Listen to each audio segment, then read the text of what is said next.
স্বামীকে মেনে চলতে হবে, এটা আমার অনুরোধ। দেখুন, আপনার স্বামী আপনাকে গালি দেয়, এ কথাই ঠিক। আপনার স্বামীর মুখ খারাপ, এ কথাই ঠিক। এরপরে আপনাকে আমি মেনে নেওয়ার জন্য অনুরোধ জানাচ্ছি। আপনি সপ্তাহ সপ্তাহ তার সাথে কথা বলবেন না, মাস মাস তার সাথে কথা বলবেন না। যদি এক গ্লাস পানি চাই, তাহলে পানি নিয়ে এসে ঠেকস করে সামনে রেখে দিয়ে হেঁটে চলে যাবেন। এটা ঠিক নয়। আমি অনুরোধ করছি, তার মুখ খারাপ হলেও আপনি তাকে মেনেই চলেন, তার সাথে কথা বলেন।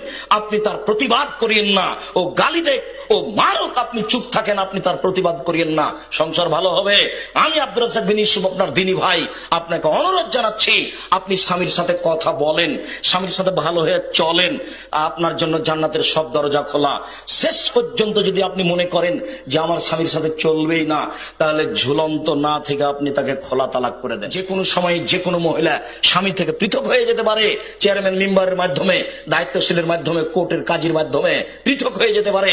তার নাম খোলা তালাক। আপনি খোলা হয়ে যেতে পারেন, কিন্তু এই ঝুলন্ত অবস্থায় মাস মাস কাটাবেন, এতে পরকাল হারিয়ে যাবে। স্বামী অসন্তুষ্ট মানে জাহান্নাম, স্বামী অসন্তুষ্ট মানে জাহান্নাম। অতএব দিনী বোন, আপনার উপরে আমাদের পক্ষ থেকে বিনীত অনুরোধ, আপনার স্বামীকে মেনেই চলেন, কষ্ট হলেও, খারাপ হলেও।